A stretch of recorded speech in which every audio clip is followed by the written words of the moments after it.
जय जय श्री राधे निताई गौर हरि बोल। श्री जीव गोस्वामी पाद की जय।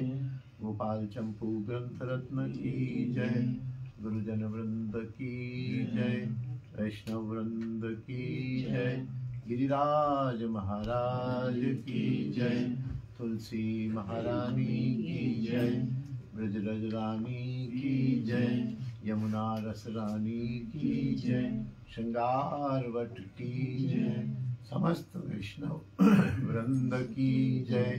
जय जय श्री राधे श्याम। गुरु गोविंद कृपा से श्री गोपाल चंपू ग्रंथ रत्न का नियमित आस्वादन चल रहा है। कल शंखचूड़ वध का प्रसंग मधुकंठ ने सुनाया था दिन की सभा में।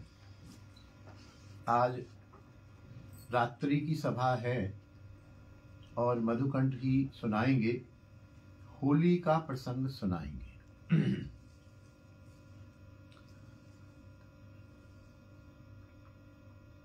शिवरात्रि का उत्सव होने पर शीघ्र ही फाल्गुन की पूर्णिमा तिथि आ गई। कृष्ण पक्ष एवं शुक्ल पक्ष जैसे शोभित होते हैं, उस प्रकार कृष्ण पक्षीय शिवरात्रि और शुक्ल पक्षीय होलिका के पर्व भी सुशोभित हुए। अर्थात कृष्ण फाल्गुन के कृष्ण पक्ष में शिवरात्रि का उत्सव हुआ और फाल्गुन के शुक्ल पक्ष में होली का उत्सव फाल्गुन की शोभा को बढ़ा देते हैं। शिशिर ऋतु के बीतने पर चंद्र उज्जवल रूप से प्रकाशित होने लगा और उसी प्रकार फाल्गुन उत्सव भी अपने महान तेज से प्रकाशित हो उठा। तब गोपी वृंद भी अपनी रक्षा करने वाली, अर्थात अपनी उनकी सास वगैरह जो थी, जो गोपियों की रक्षा करती थी, पराभूत करके अथवा अपने गुप्त भावों को तिरस्कृत करके क्यों न उज्जवल रूप से प्रकाशित होती। एक उत्प्रेक्षा की है कि जैसे चंद्र उज्जवल रूप में प्रकाशित होने लगा, उसी प्रकार गोपियां भी उज्जवल रूप में प्रकाशित होने की कामना करने लगी और क्यों ना वो गोपियां भी उज्जवल रूप में प्रकाशित हों, क्योंकि फाल्गुन आ गया, चंद्र उज्जवल रूप में हो रहा है, शिशिर के बाद और भी सब उज्जवल हो रहा है, क्योंकि लगभग होली में क्या होता है कि ठंड चली जाती है और ठंड जाने से थोड़ा सा व्यक्ति अपने मोटे मोटे कपड़े हटा के थोड़ा उज्जवल, थोड़े खुले खुले घूमना शुरू कर देते। तो रमणियां भी उज्जवल रूप में प्रकाशित होने की कामना करने लगी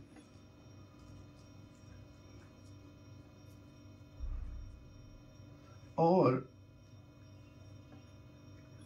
आनंदित होकर अपने अपने घरों से बाहर निकल आई।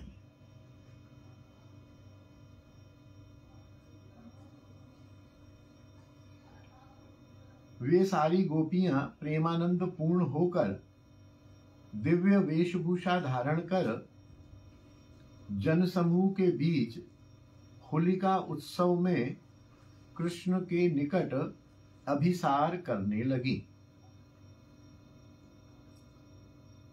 अर्थात अभिसार बोलते हैं, आप सब लोग तो जानते ही हैं, गुप्त रूप से, गोपनीय रूप से नायक या नायिका जब नायक से मिलने जाती है उसको अभिसार कहते हैं। गुप्त रूप से सखियां भगवान श्री कृष्ण के साथ मिलन के लिए, होली खेलने के लिए चल पड़ी।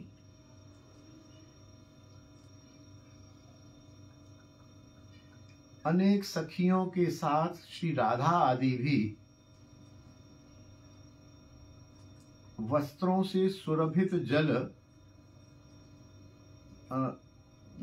अच्छे वस्त्र पहनकर एवं सुरभित जल छिड़कने वाली पिचकारी आदि शस्त्रों से लैस होकर विशाल ढप ढोलक बजाकर विचित्र कौतूहल करती हुई और प्रयास युक्त गालियों की प्रणाली में गान कोलाहल मचाती हुई होलिका पर्व की रीति अनुसार निर्लज्ज भावपूर्वक और उत्साहित होकर ब्रजपुर के सामने होलिकायतन वाले विशाल प्रांगण में विहार करने के लिए मानो युद्ध भूमि में आकर एकत्रित हो गई। क्योंकि होली को कहा गया है कि हल्का सा इसमें युद्ध का भाव भी आ जाता है, लड़ना झगड़ना, जबरदस्ती रंग लगाना और रंग लगाने नहीं देना। तो दोनों में कभी कभी रंग लगाने वाले में और रंग लगवाने वाले में ऐसी खींचातानी होती है कि थोड़ा सा युद्ध का आभास होता है। तो ये भी ऐसे जैसे युद्ध में सैनिक तैयार होके चलता है, अपने कपड़े पहने, रंग लिया, पिचकारी ली और ढक लिया और सब लेके चलो भाई, और आके मैदान में खड़ी हो गई। ये समस्त रमणी वृंद निश्चय ही श्री कृष्ण एवं श्री बलराम के प्रति यथा योग्य अपने अपने पृथक पृथक अनुराग धारण करने के कारण दो भागों में विभक्त हो गई और कृष्ण एवं बलराम के प्रति दृष्टि डालती हुई खड़ी हो गई।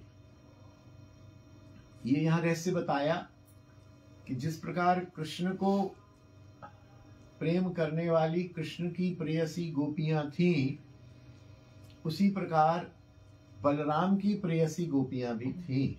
तो वो कृष्ण की गोपियां एक जगह और बलराम की गोपियां एक जगह खड़ी हो गई। कृष्ण की गोपियों की दृष्टि कृष्ण पर थी, बलराम की गोपियों की दृष्टि बलराम पर थी।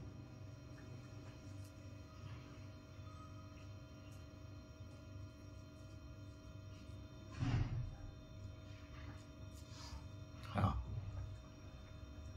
कृष्ण बलराम एवं मधुमंगल आदि गोपों ने जब उनको देखा, अरे ये तो होलिका युद्ध के लिए तैयार होके आ गई हैं, तब उन्होंने भी अपने सखाओं को बुलाया और तैयारी करी और मन में ऐसा निश्चय करके कि अरे ये क्या, इनको तो हम अभी पछाड़ देंगे अभी जीत लेंगे। जैसे युद्ध जैसा वर्णन कर रहे हैं जीव गोस्वामी, अरे अच्छा ठीक है, इनको तो अभी हम पछाड़े देते हैं, आ जाओ भैया, आ जाओ आ जाओ।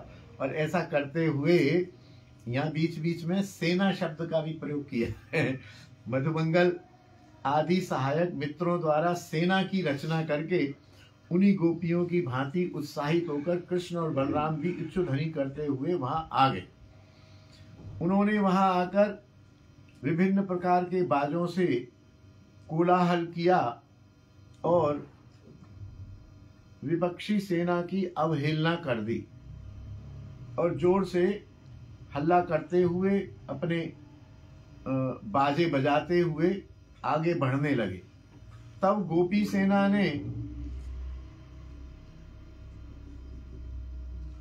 सेना भी गर्व से उत्तेजित हो गई और विपक्षी गोप सेना की भांति आचरण करती हुई ध्वनि पूर्वक अपने वाद्य आदि को बजाते हुए सबको चारों ओर से घेर कर विस्मित कर दिया।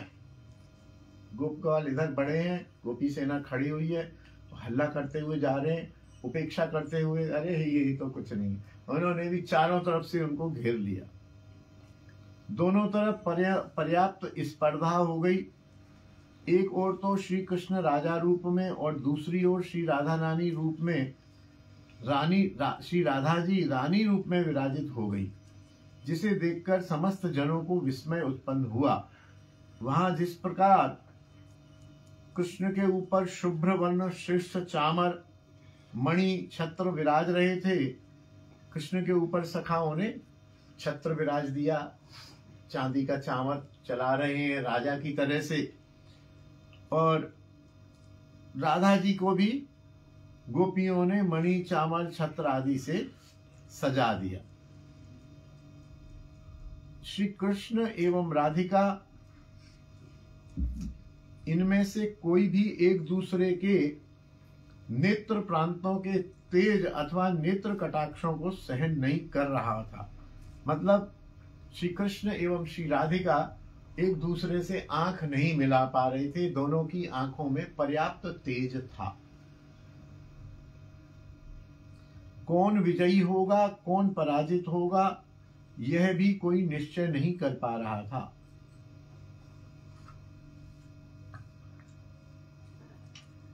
फिर दोनों के मन को हरण करने के लिए और लूट खसूट जैसा विहार करने के लिए श्री राधा एवं श्री कृष्ण दोनों जब तैयार खड़े थे, आ जाओ आ जाओ ऐसे करते हुए, तब उनका मेल कराती हुई और राधा कृष्ण दोनों पक्षों का सुख विधान करती हुई कोई एक अर्धवृद्धा रमणी, पूरी तरह से बुढ़ी नहीं थी, इसको अधेड़ कहते हैं हमारे यहाँ, 50-55 साल की आयु की एक वृद्धा रमणी, जो ब्रजराज के बराबर आयु वाले पुरोहित के श्वशुर ससुर जी के छोटे भाई की पत्नी थी। श्री राधा प्रेम से समृद्ध होकर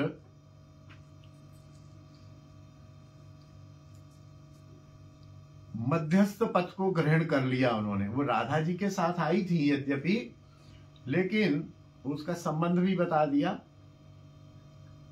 उनकी आयु थी, जो पुरोहित थे वो नंद बाबा के समान थे, फिर पुरोहित के ससुर जी थे, फिर ससुर जी की छोटे भाई और उनकी पत्नी थी वो 55 वर्ष की, और राधा जी के वर्ग से निकलकर श्री कृष्ण के पक्ष के पास चली आई और दोनों के बीच में खड़ी हो गई।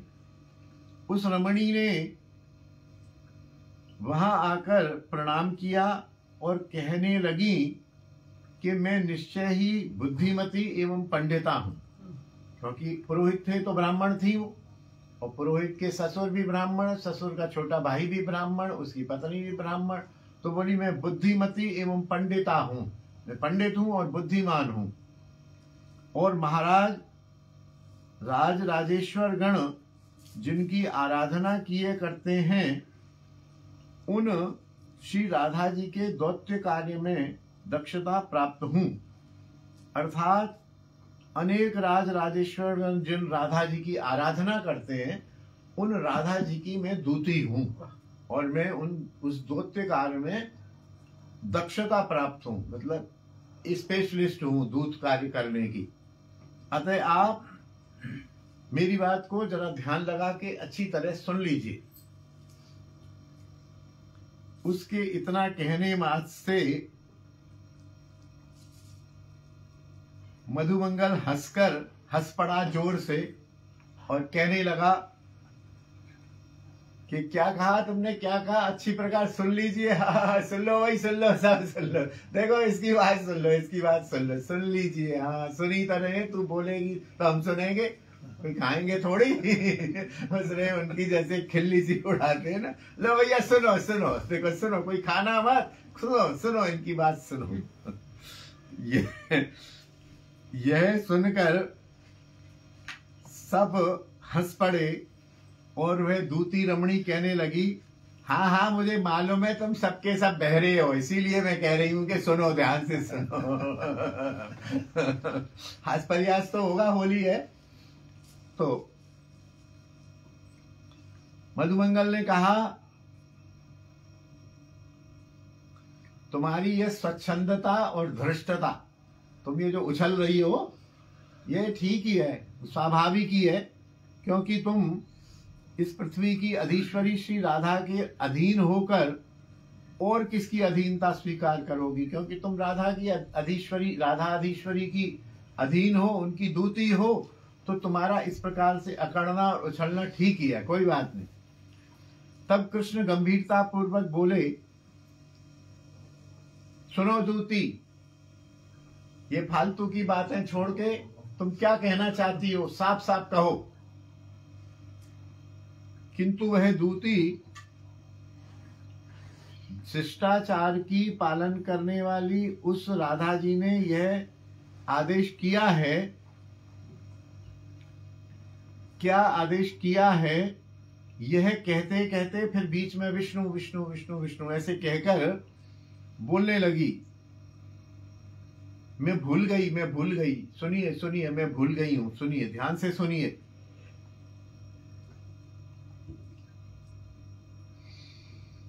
इंद्र पत्नी शची को भी जीतने वाली, इंद्र पत्नी शची को भी जीतने वाली श्री राधा जी की प्रधान सखियों ललितादिक ने, ललिता आदि सखियों ने यह आदेश दिया है कि जिनकी कीर्ति सर्वत्र फैल रही है, हमारी उन राधिका जी की अवज्ञा करते हुए, हमारी राधिका जी की कीर्ति सर्वत्र फैल रही है और हमारी राधिका जी जो है शची को भी विजय कर चुकी हैं, मतलब इंद्र को भी विजय कर चुकी हैं। वो धराधीश्वरी है, इस पृथ्वी की अधीश्वरी है और उनकी अवज्ञा करते हुए दूर दूर तो चले गया, उनके सामने ही जो ये श्री कृष्ण ने चामर और छत्र आदि धारण किए हुए हैं, यह उचित नहीं है, ये हमारी अधीश्वरी की अवज्ञा ही है, अतः तुरंत इसको हटा दिया जाए। जैसे राजा कहते हैं ना कि हमारे राजा के सामने ये कौन दूसरा राजा, छत्र, जब राजा हम हैं तो छत्र हम धारण करेंगे, चमर हमारे साथ चलेगा। तुम कौन हो, तुमने काय को ये छत्र चमर धारण किया हुआ, इसको हटा दीजिए। यह सुनकर सभासदों के साथ हंसते हुए कृष्ण बोले,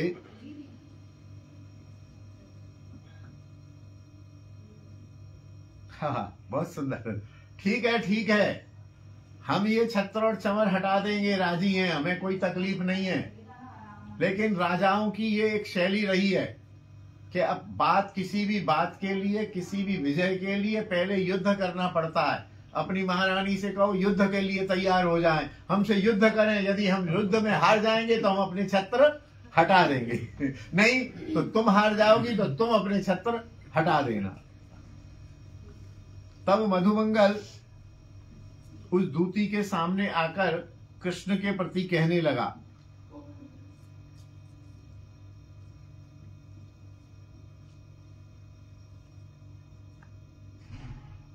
हे कृष्ण, देखो, सुनो,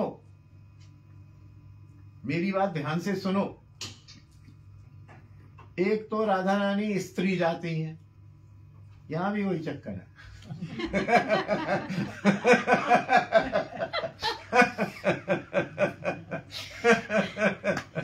जय हो निताई गौर हरि बोल। एक तो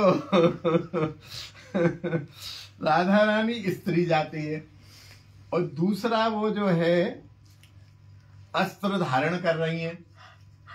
अस्त्र माने वही पिचकारी वगैरह, और कुटिल, इस समय कुटिल भी लग रही हैं, और हो ना हो थोड़ी बहुत सुंदर भी है ही है। नाम मात्र को सुंदरता को भी धारण करनी है। ठीक है, स्त्री है, बहुत सुंदर नहीं है, लेकिन हाँ ठीक है, सुंदर तो है ही है। ऐसी स्त्री से भलमन साथ से काम नहीं चलेगा, भलाई से काम नहीं चलेगा।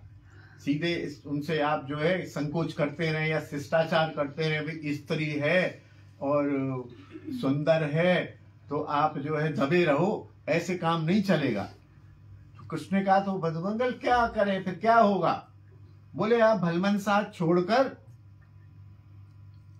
हम महाशक्तिशाली हैं, हमें दूत बनाकर उनके पास भेजिए, और सब में मैं ही श्रेष्ठ हूं, मैं ही पंडित हूं और मैं ही चतुर हूं, इसलिए मैं इस योग्य हूं, मुझे आप दूत बनाकर, जैसे राधा रानी ने इसको दूत बनाकर भेजा है, ऐसे आप मुझको दूत बनाकर देखिए, भेजिए, फिर देखिए क्या मजा आता है।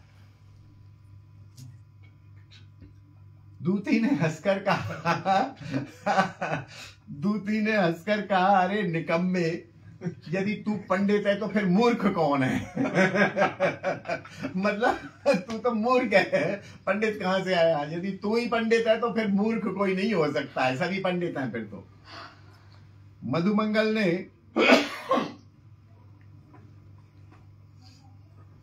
अट्टहास करते हुए कहा, हा हा हा हा, माना कि इन सखियों की सखा में तू विद्वान है तभी तेरे को दूध बना के भेजा है, लेकिन मैं वेद मूर्ति हूं, मेरे सामने तू ठहर नहीं पाएगी, तुझे अभी मेरी विद्वत्ता का ज्ञान नहीं है। तब दूती बोली, अरे पंडित, तू कायर है, तू मेरे सामने बोल कैसे रहा है?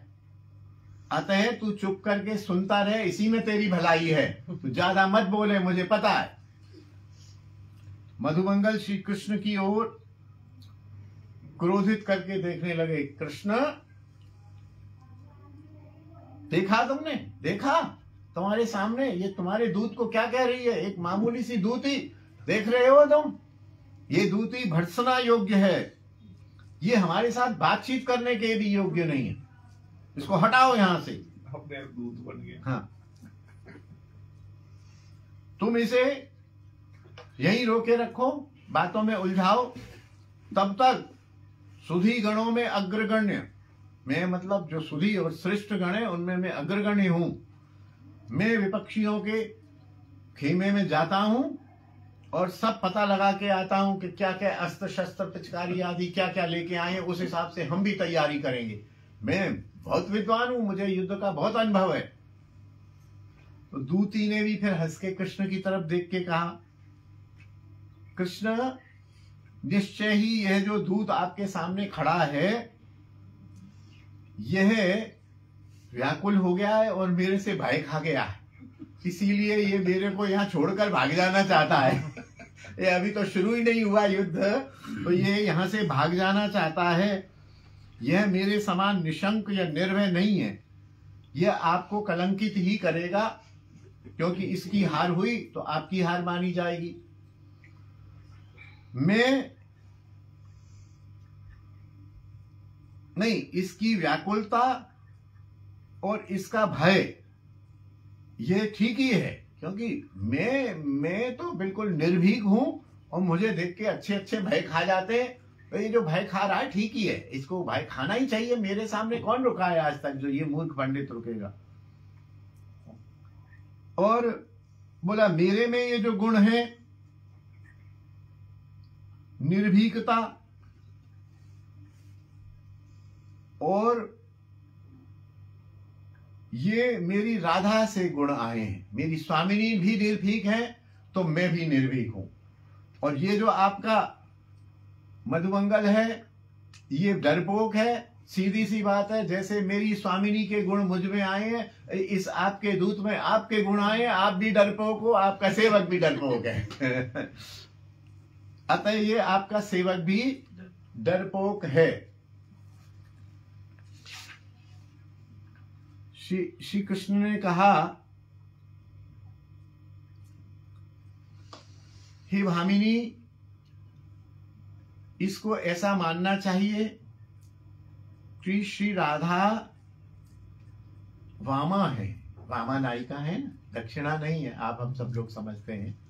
तो वामा है, वो प्रतिकूल रहने वाली है, वो हमेशा उल्टी उल्टी बात करेंगी।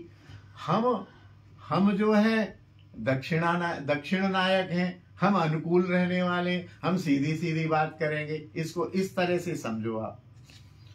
दूती ने कहा, आप निश्चय ही दक्षिण हो या प्रतिकूल हो, यह बात ठीक है, क्योंकि आप भी कहलाते तो अनुकूल हो, लेकिन फिर भी प्रतिकूलता को आप भी नहीं छोड़ते हो, आप भी प्रतिकूल हो। तब मधुमंगल मानो उनकी बात सुनते हुए न सुनते हुए कहने लगा, हे महाराज,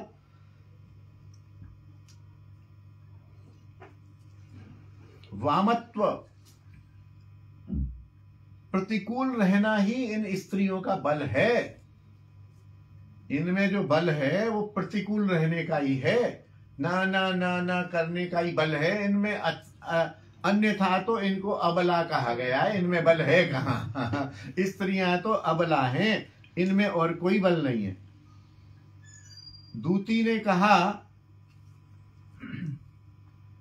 हे पंडित, हे मधुमंगल, ये तो निश्चय हो गया कि आपकी दृष्टि दोषपूर्ण है, आप दोषों को ही देखने वाले हैं। मुझे बताइए कि कोई तरीका है कि आपको भी गुण दिखने लग जाएं किसी के। मधुमंगल ने कहा कि एकमात्र दोषदर्शी व्यक्ति ही अग्रसर हुआ करता है।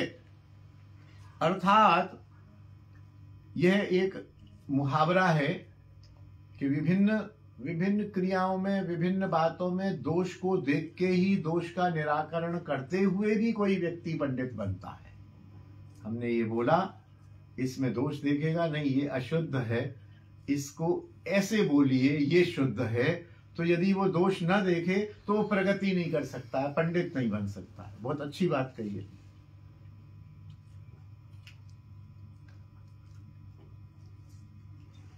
दूती ने कहा,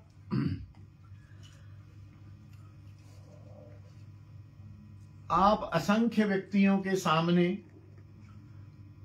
आप असंख्य मूर्ख जनों के सामने मैं केवल एक ही समझदार हूं, और मैं आपको क्या कह सकती हूं, क्योंकि मूर्ख के मुंह लगना भी विद्वानों का काम नहीं है।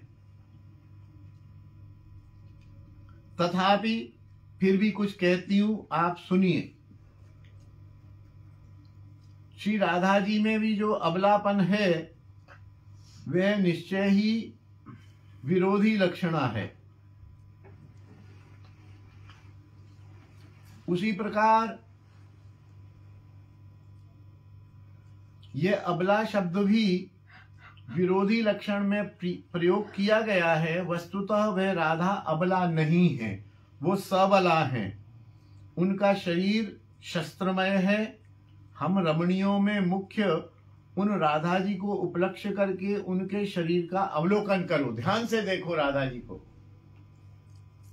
उनके केश पाश के समान है। पाश माने वो बांधने वाली रस्सी, जिससे बांध लिया जाता है। उनके चंचल दोनों नेत्र बाणों की भांति हैं।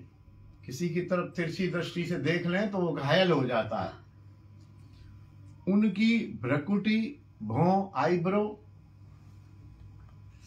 धनुष की तरह है, और उनके दोनों कान चक्र की तरह हैं, मानो चक्र चल रहा हो।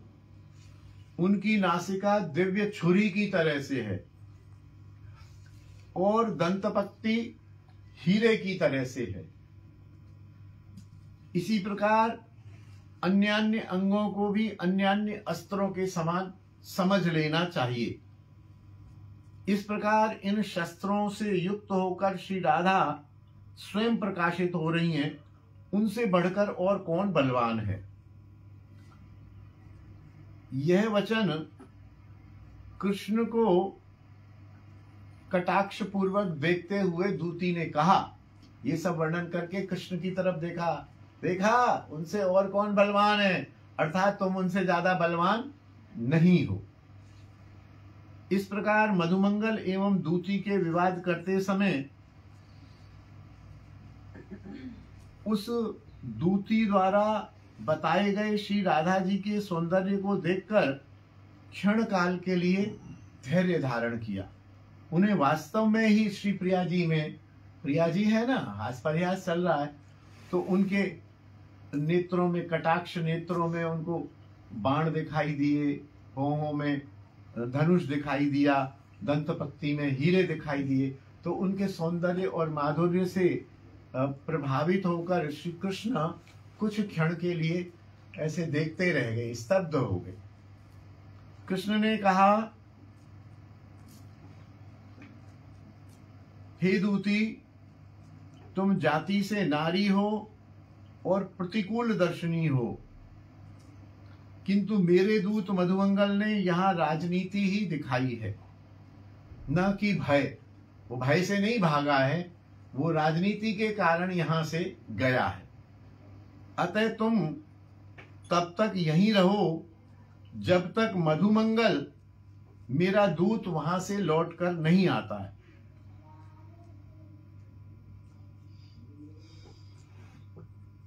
मेरा दूत वहां से आ जाए, तब दूतों के व्यवहार द्वारा समाचार को जानकर यथा योग्य व्यवहार किया जाना चाहिए।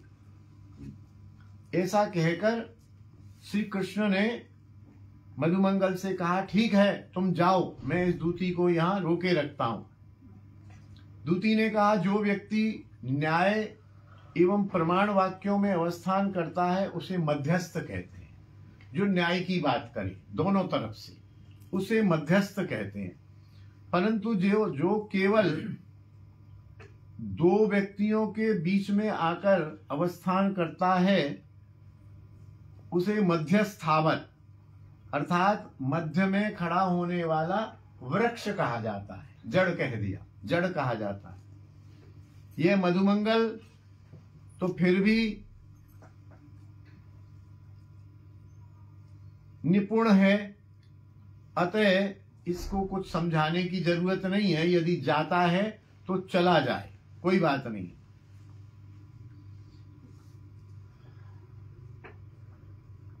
यह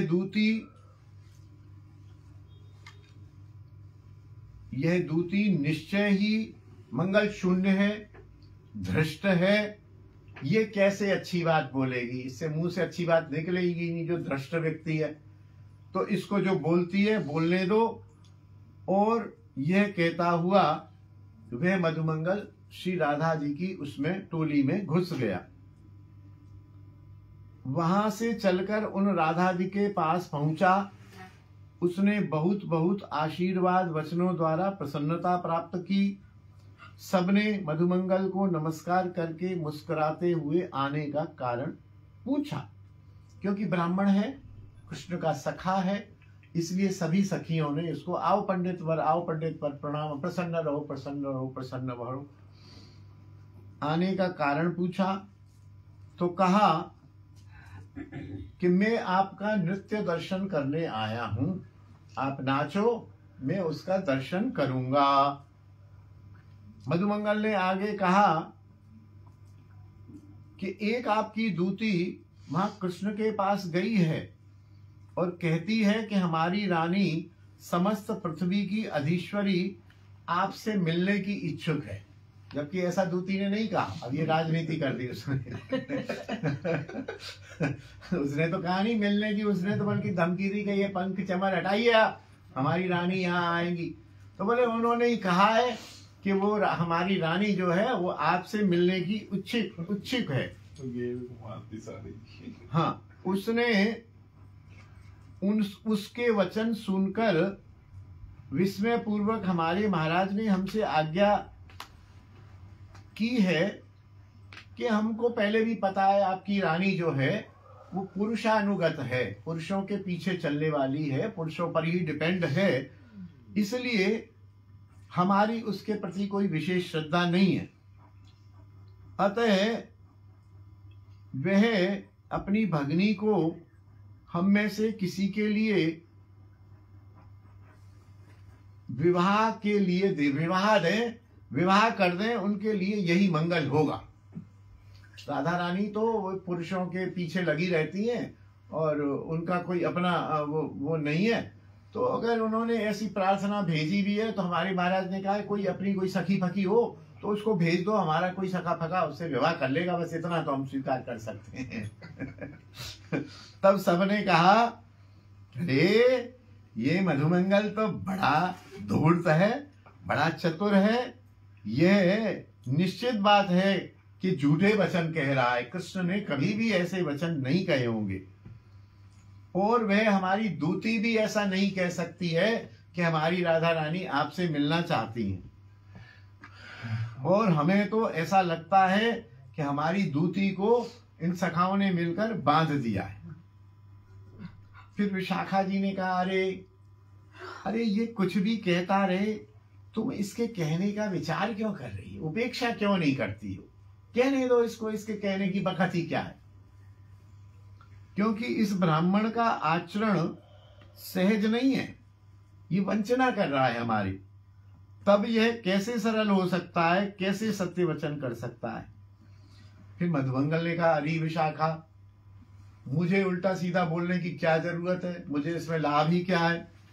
विशाखा जी बोली, अरे वही ब्राह्मण, अरे भले ब्राह्मण, वही तुम्हें क्या लाभ है, यही हमें समझने की जरूरत है, और तुम ये जो छल कपट कर रही हो, हम उसी को खोज रही हैं। तब मधुमंगल ने कहा, मन का शमन करने वाले, इंद्रियों का दमन करने वाले, सतपथ का विस्तार करने वाले, हम में ये दोष हो भी कैसे सकता है, हम में ये दोष नहीं है। हम तो बल्कि निश्चय ही संधि अनुसंधान को इन सब गोपियों ने युद्ध ही समझ लिया। हम तो यहाँ संधि के लिए आए हैं, तुम समझ रहे हो हम युद्ध के लिए आए हैं। हम तो मेल मिलाप करने आए हैं भैया, मिलके रहो, आप भी अधीश्वरी वो भी अधीश्वरी। फिर राधिका जी बोली, अरे सुन, तुम्हारे उस राजा के पास कौन सा बल है, किस बात पे अकड़ रहा है तू, क्या बैकग्राउंड है तेरा, क्या बल है तेरे राजा के पास, तू अकड़ क्यों रहा है। तब फिर अब प्रसंग मेरे को लगता है लंबा है, अब सोचने दो मधुमंगल क्या जवाब देता है तो उसका आस्वादन कल प्रभु कृपा से करेंगे। मधुमंगल क्या कहता है, क्योंकि राधिका जी ने पूछ लिया, तू अकड़ क्यों रहा है, ऊंची ऊंची बात क्यों बोल रहा है, क्या बल है तेरे राजा के पास, किसके बल पे अकड़ रहा है। तो मधुमंगल कहने तो लगा है, लेकिन हम कहते हैं थोड़ा रात भर सोच ले फिर कल उसका जवाब सुनेंगे। और आनंद का प्रसंग है।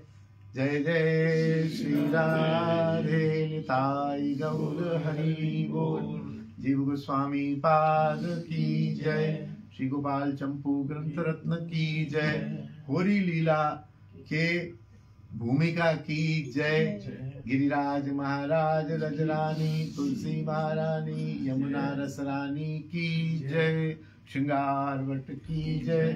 गुरुजन वृंद की जय। समस्त वैष्णव वृंद की जय। जय जय श्री राधे श्याम। वाह।